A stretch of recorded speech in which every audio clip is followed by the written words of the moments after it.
하나님께서 우리에게 주시는 말씀은 요한복음 14장 25절에서 29절까지의 말씀입니다. 제가 보는 성경으로 신약 172쪽입니다.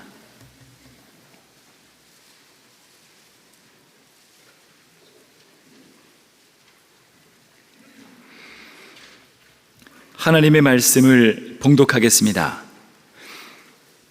내가 아직 너희와 함께 있어서 이 말을 너희에게 하였거니와 보혜사 곧 아버지께서 내 이름으로 보내실 성령 그가 너희에게 모든 것을 가르치고 내가 너희에게 말한 모든 것을 생각나게 하리라.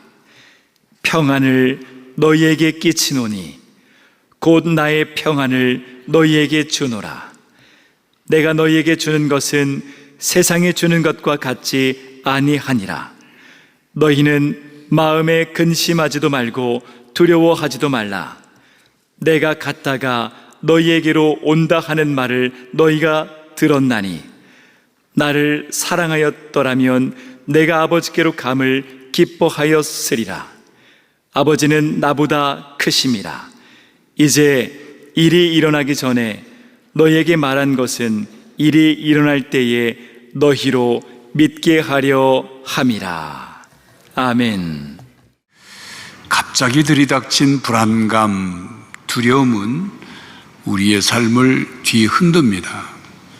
누구나 그런 경험을 하면서 삽니다. 자동차 급브레이크를 밟는 소리와 함께 머리가 쭈뼛했던 그 경험, 건강 검사를 하고 결과를 보기 위해 대기실에서 안절부절했던 불안의 경험, 믿었던 일이 갑자기 흔들리며 나락으로 떨어질 때 그 경험, 직장을 잃고 낙심하고 좌절했던 경험, 가지고 있던 주식이 반토막, 아니 반에 반토막이 났을 때의 경험, 어이없고 억울하고 분통 터지는 경험, 그리고 인생의 폭풍우가 불어닥치는 것 같은 시련과 환란이 엄습해오는 그런 경험 말입니다. 누구나 그런 일을 겪으며 이 세상을 살아갑니다. 그때 여러분들은 어떻게 하십니까? 어떻게 여러분의 마음의 평안을 회복하십니까? 오늘 우리는 본문 말씀을 통해서 세상이 주는 평안과 예수님이 주는 평안이 어떻게 다른지를 바르게 알고 예수님께서 주시는 평안을 누리는 성도가 되고자 하는 것입니다.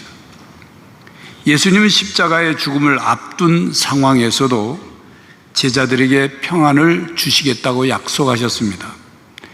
본문 앞 14장이죠. 14장 1절에 보면 예수님께서 제자들에게 근심하지 말아라 그 말씀을 하죠. 그런 걸 보면 제자들이 지금 근심하고 있는 거죠. 그래서 예수님이 27절에 평안에 대해서 말씀하셨습니다. 예수님께서 말씀하시는 이 평안이라는 단어는 헬라어로는 에이레네인데 이 단어는 구약 성경의 샬롬이라는 단어를 헬라어로 번역한 단어입니다. 샬롬이라는 이 용어는 우리가 잘 아는 것처럼 유대인들이 서로 만날 때나 헤어질 때 인사로 하지요. 그런데 이 샬롬이라는 인사는 단순한 인사가 아니에요. 그냥 막연한 덕담처럼 잘 지내 이런 정도의 인사가 아니란 말입니다. 바로 예수님께서 그 샬롬, 그 평안을 주시겠다고 말씀하셨는데 예수님께서 주시겠다고 하신 평안은 세상이 주는 평안과 다르다 그렇게 말씀하셨습니다. 27절입니다. 평안을 너희에게 끼치노니 곧 나의 평안을 너희에게 주노라. 내가 너희에게 주는 것은 세상이 주는 것과 같지 아니하니라. 너희는 마음에 근심하지도 말고 두려워하지도 말라. 자, 그렇다면 예수님이 주시는 평안과 세상이 주는 평안이 어떻게 다를까요? 여호수아 리프맨이라는 소설가가 쓴 베스트셀러인 마음의 평안이라는 책에는 이런 내용이 나옵니다. 그 책의 젊은 주인공이 어떤 노인을 찾아가서 대화를 합니다. 노인에게 물어요. 근데 노인이 그 청년에게 이렇게 묻습니다. 그대가 원하는 것이 무엇인가? 젊은이가 대답합니다. 첫째는 건강이고, 둘째는 재물이고, 셋째는 미모이고, 넷째는 재능이고, 다섯째는 권력이고, 여섯째는 명예입니다. 자기가 원하는 걸 6가지를 얘기했습니다. 그 말을 지그시 듣고 있던 노인이 이렇게 말했습니다. 이복의 젊은이, 그 모든 것들이 평안이 없이는 아무것도 즐길 수 없다는 것을 꼭 명심하게. 우리가 건강하고 재물이 있고 미모가 있고 재능이 있고 권력이 있고 명예가 있고 그러면 뭔가 든든하고 평안한 것 같죠. 이 세상이 주는 평안입니다. 세상이 주는 평안은 편안입니다. 그 편안은 이 세상의 물질로부터, 뭔가 어떤 물질로부터 오는 거예요. 중력의 법칙에 순응할 때 평안하죠. 세상은 우리에게 그런 일시적인 평안을 줄 수 있습니다. 우리가 오락이나 중독에 빠져 있을 때, 그때는 아무런 걱정이 없는 상태처럼 되지요. 그게 평안인 것처럼 생각됩니다. 그러나 그 평안은 현실 도피적인 평안이죠. 거짓된 평안입니다. 사막의 신기루처럼 무엇이 있는 듯 해서 가보면 없는 그런 환상적인 평안이란 말이죠. 세상이 준다고 하는 평안은 세상이 그걸 줄 수 없을 뿐만 아니라 결국 무의미할 뿐인 것입니다. 세상이 주는 평안은 물질의 넉넉함이나 건강이나 성공을 통해서 얻는 평안입니다. 그런데 그 평안이라는 것이 지속되기가 어렵습니다. 쉽게 흔들리는 평안이죠. 그러므로 세상이 주는 평안은 그것을 평안이라고 말하기보다는 편안이라고 말하는 것이 맞습니다. 그리고 그것은 쉽게 바뀌고 쉽게 사라지고 쉽게 깨져버립니다. 예수님께서 주시겠다고 하신 평안은 예수님 자신이 누리고 있는 평안, 그 평안을 주시겠다는 뜻입니다. 예수님께서 주시는 평안은 하나님을 향한 확신 속에서 얻는 고요함, 안전함, 건강입니다. 이사야서 26장 3절 4절에 말씀합니다. 주께서 심지가 견고한 자를 평강하고 평강하도록 지키시리니 이는 그가 주를 신뢰함이니이다. 너희는 여호와를 영원히 신뢰하라. 주 여호와는 영원한 반석이심이로다. 하나님이 어떤 사람에게 평안을 지켜주시겠다고 하십니까?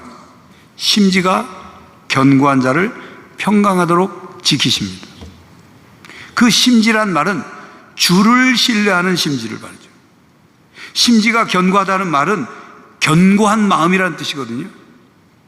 하나님만 굳게 붙잡고 의지하는 마음의 상태를 말합니다.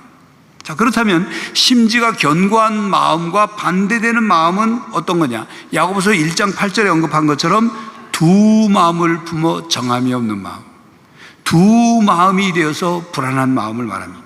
불안정한 마음, 마음이 갈피를 못 잡고 뭔가 고민하고 막 갈등하고 이런 마음이 나뉘어졌죠. 평안하지 않은 거예요. 그러면 그런 평안이 깨지는 그런 것을 이겨내서 평안할 수 있으려면 어떻게 되느냐? 주를 믿고 신뢰함으로 심지가 견고해야 한다, 그 말입니다.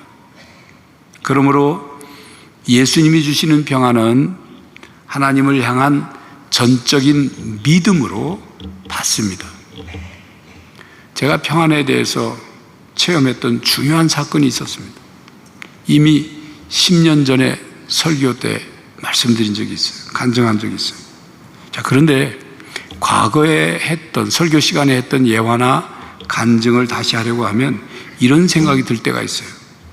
가수들은 자기가 부른 노래를 또 부르고 또 불러도 아무 소리 안 하는데 목사는 예화 또 하면, 간증 또 하면 왜 재탕3탕 하냐 그러거든요. 그렇게 여러분이 아무리 말해도 오늘은 또 할 겁니다. 왜냐하면 제가 주님이 주시는 평안이 어떤 것인가를 너무도 확실하게, 너무도 분명하게 경험했기 때문이에요. 1991년 제가 서울 도림교회 부목사로 있을 때 둘째 아들을 낳을 때 일이었습니다. 제 아내가 몸이 약해서 몇 개월 전부터, 그 출산 예정일 몇 개월 전부터 거의 움직이지 말아야 됐어요. 아주 살살 걸어 다녀야 돼요. 조산이 되지 않으면. 그런 2월 18일 날 월요일 저녁인데 제가 교회 청년과 바깥에서 이제 만나고 저녁에 들어왔더니 조금 후에 아내가 소리를 칩니다. 출혈이 시작된 거예요. 움직여서는 안 되는데 제가 없으니까 큰아들이 과자 먹고 싶다고 그러니까 괜찮겠거냐고 살살 걸어서 앞에 가게에 가서 그 갔다 온 게 화근이 된 거죠. 출혈이 심해서 그냥 어떻게 할 수가 없어요. 그래서 다니던 산부인과 병원으로 데리고 갔죠. 그런데 산부인과 병원에서 출혈이 심하니까 이건 수혈해야 되는데 우리 병원은 혈액은행이 없어서 큰 종합병원으로 가시라. 종합병원으로 갔죠. 산모 응급실로 들어갔습니다. 저는 밖에서 시간이 지나면서 초조할 대로 초조해졌습니다. 한참 후에 의사가 나와서 말합니다. 병원에서 이 방법 저 방법 다 썼는데 산모의 출혈이 멈추지가 않습니다. 만약 이 계속 출혈이 멈추지 않을 경우 산모가 쇼크사할 수 있고 그렇게 되면 태아도 함께 죽습니다. 그러면 지금 상황에서는 산모를 살리는 걸 선택해야 되는데 그래서 수술을 해서 태아를 꺼내고 산모를 살려야 되는데 그러려고 하면 산모가 저녁 식사를 했기 때문에 수술 중에 음식물이 기도를 막으면 역시 산모가 죽습니다. 그러니 밖에서 대기하고 있습시오. 계속 기다리고 있다. 그 말을 듣는 순간 막 머릿속이 어지러웠죠. 복잡했습니다. 태아만 죽는 경우, 아내만 죽는 경우, 아내와 태아가 같이 죽는 경우, 이런저런 경우의 생각들이 저를 극도로 불안하게 만들었어요. 저는 산모 응급실 밖에서 기다리면서 제 이 불안한 마음을 안정시키기 위해서 주님께 기도했죠. 출혈이 멈추게 해달라고. 그리고 찬송을 불렀습니다. 그때 불렀던 찬송이 평안을 너에게 주노라, 이 찬송이에요. 그 찬송을 한 번 부르고 두 번 부르고 계속 부르는데도 제 마음이 안정이 안 돼요. 평안이 없어요. 찬양 따로 마음 따로, 생각 따로 기도 따로, 각각. 그 소식을 듣고 같이 교회에 심호하는 부목사가 와가지고 하는 말이 저를 본 중에 그때가 제 얼굴이 제일 하얗더래요. 완전 질린 거죠. 정신이 없었던 거죠. 그동안 목회를 하면서 수술을 앞둔 성도들을 신방을 하고 또 수술실에 들어가기 전에, 바로 들어가기 직전에 그 성도를 붙잡고 믿음을 가지라고, 마음을 평안하게 가지라고, 하나님이 함께 하신다고 그렇게 격려하고 기도했던 제가 막상 제가 그 일을 겪으니까 평안이 없어요. 도무지 평안이 없어요. 또 다른 한편으로는 목사인 내가 이 평안을 회복하지 못하는 것이 너무도 부끄러웠어요. 성도들한테는 평안하라고 해놓고 나는 평안을 못 누리는, 불안, 초조, 두려움, 온갖 생각들이 뒤범벅이 된 거죠. 시간이 지날수록 응급실 밖에서 기도하면서 기다리고 있던 제 마음에 이런 생각이, 내가 지금 할 수 있는 건 아무것도 없다. 내가 할 수 있는 게 아무것도 없더라고요. 기도는 하고 있었지만 아무것도 없다. 그럼 어떻게 해야 되나? 기도 내용을 바꾸기 시작했어요. 아내의 출혈이 멈추게 해달라는 기도를 멈추고 기도 내용을 바꾸기로 했어요. 하나님께 맡기는 기도입니다. 나를 부르시고 주의 종으로 삼으신 하나님께서 만약 아내를 데려간다면, 태아를 데려간다면 하나님의 뜻이 있으시겠지.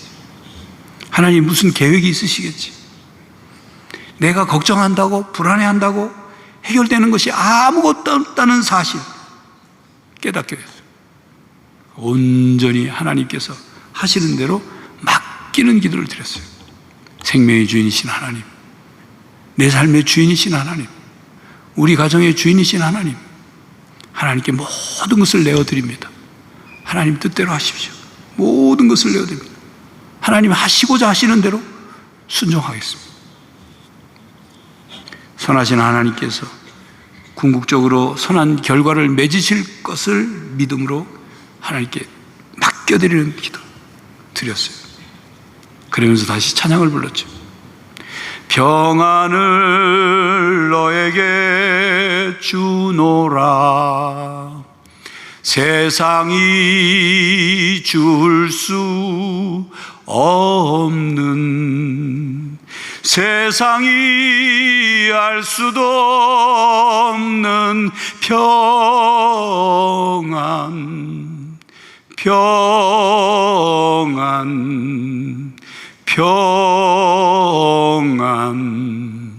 평안을 내게 주노라. 그랬더니 그 순간 주님이 주시는 평안이 바다의 밀물처럼 밀려왔어요.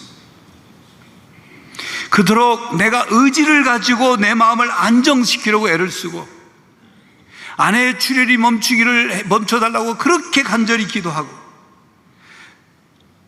평안을 내게 주노라는 찬송을 불러서 마음의 불안을 가라앉히려고 애를 쓸 때는 평안하지 않았는데, 하나님께 모든 것을 다 맡기고 하나님께서 어떤 일을 하시더라도 그대로 받아들이고 믿고 순종하겠다고 고백하면서 이 찬송을 부르니까 내 마음에 평안이 찾아왔어요. 그 평안은 내 마음에서 시작된 평안이 아니었어요. 밖에서부터 내 안으로 밀려 들어오는 평안이었어요. 위로부터 부어주시는 평안이었어요. 그렇게 시간이 약 2시간 정도 흘렀습니다. 응급실 의사가 한정혜 씨 보호자님 하고 앉아있다가 저는 반사적으로 벌떡 일어났죠. 예. 환자의 출혈이 멈추지 않아서 할 수 있는 방법을 다 써봤지만 소용이 없었습니다. 그래서 마지막으로 이 약은 부작용이 있을 수 있는데, 그 부작용이란 말은 죽을 수도 있다는 말이거든요. 부작용이 있는 약인데 썼더니 다행히 출혈이 조금씩 줄어들고 있으니 계속 대기하고 계시오. 그 말을 듣는 순간 제 마음속에 하나님께서 이 일을 손에 쥐고 지금 일하고 계시다 확신이 생겼어요. 그리고 그날 밤 출혈이 점차 멈춰서 위기를 넘겼어요. 그리고 나서도 또 위기가 있었어요. 그래서 결국 조산이라는 기간을 넘기는 그 날이 2월 26일이었는데 2월 26일이 돼서 제왕절개로 3.5kg의 우람한 아들을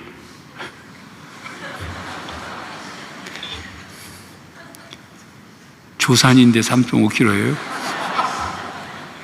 그리고 그 아들이 3일 후에 신생아실에서 이렇게 면회를 하게 해주는데 저 우유 잘 먹냐고 그러니까 80cc 먹는다고 그러더라고요. 이후로 저는 불안하거나 두려움이 막 엄습할 때, 그래서 마음의 평안을 회복하고 갖기를 원할 때, 그때는 주님께 다 내어드리는 기도를 드립니다. 하나님 뜻대로 하십시오. 어떤 일이 벌어져도 그 뜻대로 순종합니다. 그리고 찬양을 불러요. 하나님을 높이는 찬양. 그러니 주님께서 제 마음에 평안을 넣어주십니다. 성도 여러분, 주님께서 우리들에게 주시겠다고 한 평안은 우리 안에서 우리가 만들어가는 평안이 아니에요. 우리 마음을 컨트롤해서, 마인드 컨트롤을 통해서 유지되는 평안이 아닙니다. 건강하니까 별다른 일 없으니까 그냥 유지되는 그런 평안이 아닙니다. 주님께서 우리 마음으로 넣어주시는 평안이에요. 삶의 위기를 만나고 시련과 환난이 있지만 주님께 우리의 삶을 전적으로 맡길 때 주님께서 주시는 평안입니다. 문제와 위기와 시련과 그리고 환난 속에서 주님께 내 삶의 주권을 내어드릴 때 주님께서 위로부터 그 우리의 문제와 위기와 시련과 환난을 평정하여 주시는 평안을 주시는 겁니다. 그러므로 주님이 주시는 평안은 모든 상황을 뛰어넘는 전능하신 평안입니다. 근심과 두려움을 뛰어넘게 하는 평안이죠. 누가복음 8장에 보면 예수님이 제자들과 함께 밤에 갈릴리 바다를 건너가기 위해서 배를 타고 가시는데 몹시 바람이 불고 광풍이 불어서 막 물이 배 안으로 들어오고 난리가 났어요. 근데 예수님은 주무시고 계셔요. 제자들은 죽게 됐다고 막 난리를 핍니다. 주님의 평안이란 그런 거예요. 아무 일이 없어서 평안한 게 아니고 아무 일이 있지만 평안한 거예요. 마태복음 14장에 보면 또 제자들이 먼저 배를 타고 갈릴리 바다를 건너가고 밤에 깊은 밤에 주님께서 거센 바람과 파도가 치는 그 바다 위를 걸어오시죠. 주님의 평안이란 잔잔한 바다 위를 가는 평안이 아니라 파도 치고 바람 불고 파도 치는 그 위를 걸어가라. 아무 일이 없는 듯이 그 평안이에요. 베드로도 그 평안을 잠깐 누렸죠. 예수님께 걷게 해달라고 그랬어요. 베드로도 바다에 몇 발짝 걸었지만 바람과 물결을 보고 두려워가지고 빠졌지 않습니까? 사도행전 16장에 보면 바울과 실라가 빌립보 성에서 억울하게 매를 맞고 감옥에 갇힙니다. 그런데 그 저녁에 바울과 실라가 마치 아무 일이 없었다는 듯이 하나님을 찬송하고 기도해요. 평안이 있었다는 얘기예요. 어떻게 그들이 그렇게 평안할 수 있었느냐? 하나님이 하시는 일을 전적으로 믿었기 때문에, 믿고 맡겼기 때문에. 답답하고 억울하고 말도 안 되고 그런 일이지만 이 일을 통해서 하나님이 무슨 일을 하실 거라는 믿음이 있었기 때문에 주님이 주신 평안이 그들의 마음속에 있었던 겁니다. 모든 상황을 뛰어넘는 주님의 평안, 그것을 받았고 누리기 때문이죠. 요한복음 16장 33절에 예수님께서 말씀하십니다. 이것을 너희에게 이르는 것은 너희로 내 안에서 평안을 누리게 하려 함이라. 세상에서는 너희가 환난을 당하나 담대하라. 내가 세상을 이기었노라. 세상을 이기신 주님과 함께하면 우리도 환난을 당하거나 위기를 만나도 평안을 누릴 수 있습니다. 주 품에 품으소서라는 찬양이 있어요. 가사를 보면 폭풍 가운데서도 우리 영혼이 잠잠히 주님을 바라보며 평안할 수 있다. 그걸 고백하는 찬양이에요. 이 찬양을 통해서 주님이 주시는 평안을 누릴 수 있습니다. 제가 부르겠습니다. 주 품에 품으소서 능력에 발로 덮으소서 거친 파도 날 향해 와도 주와 함께 날아오르리 폭풍 가운데 나의 영혼 잠잠하게 주를 보리라 주님만에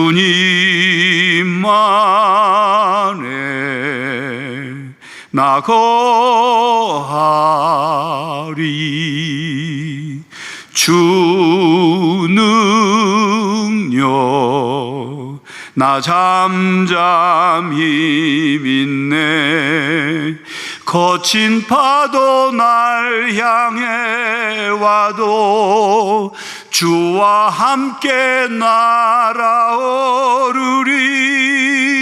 폭풍 가운데 나의 영혼 잠잠하게 주를 보리라.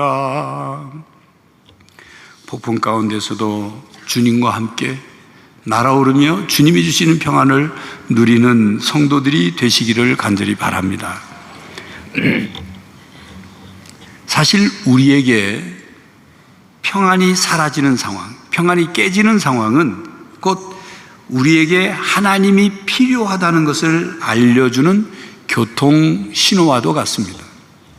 평안이 깨지는 상황은 곧 하나님 없이 우리가 온전하지 못하다는 것을 깨닫게 되는 상황이고, 우리가 진정한 평안을 얻기 위해서는 평안의 근원이신 하나님을 찾아야 한다는 것을 알려주는 교통 신호와도 같다, 그 말입니다. 그 교통 신호가 주의하라는 황색 경고등일 수도 있고, 가던 방향을 되돌이켜 하나님께 오라는 유턴 신호일 수도 있고, 낭떠러지 아래로 떨어지지 않도록 조심하라는 위험 경고 표지판일 수도 있고, 삶의 방향과 자세를 바르게 잡아주는 목적지 안내 교통 표지판일 수도 있습니다. 그래서 찰스 스탠리 목사는 평안은 우리의 눈물이나 슬픔에 상관없이 하나님께서 우리와 함께 계신다는 확신을 마음속에 깊이 알게 해주는 굳건한 기초이다라고 말했습니다. 그러므로 이런 깨달음과 경험을 통해서 천국에서 하나님과 함께 사는 것이 어떤 것인가를 우리가 맛보게 되는 거예요. 평안의 은혜가 얼마나 소중한지를 깨닫게 돼서 더욱 주님이 주신 평안을 사모하게 되는 것입니다. 성도 여러분, 평안의 관점에서 말씀드리면 예수님은 우리에게 평안을 주시기 위해 이 세상에 오셨습니다. 우리에게 진정한 평안을 주시기 위해 십자가 위에서 우리 대신 죽으셨죠. 그리고 부활하셨고, 그리고 이 세상을 떠나 승천하셨습니다. 그리고 영원한 평안을 우리에게 주시기 위해서 다시 오실 것입니다. 그러면 우리는 새하늘과 새 땅이 완성이 되고 우리가 그토록 고대하던 하나님 나라에 들어가기 전까지 우리는 이 세상에서 살아야 돼요. 이 세상에 살며 수많은 일들을 겪게 되겠죠. 그때마다 믿음으로 주님이 주시는 평안을 맛보고 누리며 살아가야 하는 것입니다. 주님이 주신 평안은 세상이 주는 평안과 다릅니다. 세상이 알 수도 없고, 세상이 이해할 수도 없고, 세상이 빼앗을 수도 없는 평안이죠. 하나님께로부터 오는 평안, 모든 것을 하나님의 뜻에 맡길 때 받는 평안. 여러분, 최고 성숙한 신앙의 단계는 전적 의존의 단계입니다. 하나님을 전적으로 믿고 모든 것을 전적으로 의존하여 맡기는 단계.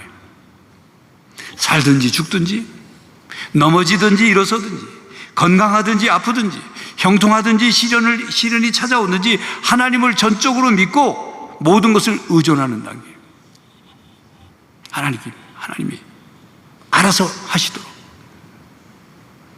우리가 이 신앙의 단계로 나아가기 위해서는 하나님의 말씀이 우리 안에 가득해야 돼요. 하나님 말씀을 우리가 열심히 읽고 묵상하고, 그래서 하나님 말씀이 내 마음에 머물고, 그래서 내 마음에 머무는 그 하나님 말씀이 우리의 마음과 생각을 지켜주도록 해야 돼요.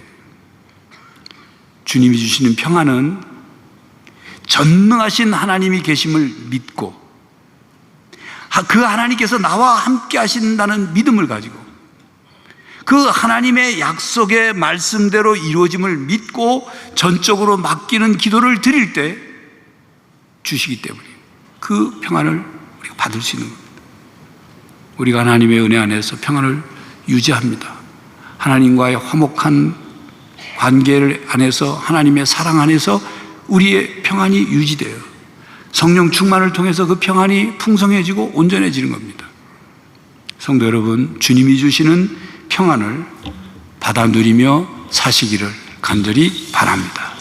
기도하겠습니다. 하나님, 끊임없이 우리의 마음을 뒤흔들고 마음이 갈라지고 불안과 두려움, 낙심, 좌절, 온갖 부정적인 감정과 마음을 갖게 하는 모든 세상 일 속에서 주님을 바라봅니다. 우리 믿음을 주셨사오니 하나님을 믿고 모든 것을 하나님께 맡기고 하나님이 우리를 어떻게 이끌어 가시는지를 순종하며 그래 주님이 주시는 평안을 누리며 살아가는 저희들이 되게 하여 주시옵소서. 성령 하나님 우리 가운데 오셔서 그 평안을 유지시켜 주시옵소서. 예수 그리스도의 이름으로 기도하옵나이다. 아멘. 성도 여러분, 평안하십니까? 하나님을 전적으로 믿고 의지하여 주님이 주시는 평안을 누리십시오. 성령님께서 여러분의 평안을 지켜주시기를 간절히 바랍니다. 지금은 우리 주 예수 그리스도의 은혜와 하나님 아버지의 사랑과 성령 하나님의 교통하심과 평안 주심이 주님을 전적으로 믿고 맡기며 주님이 주시는 평안을 받아 누리며 살기로 다짐하는 모든 성도들과 가정과 삶의 현장 위에 이제로부터 영원히 함께 하시기를 간절히 축원하옵나이다. 아멘.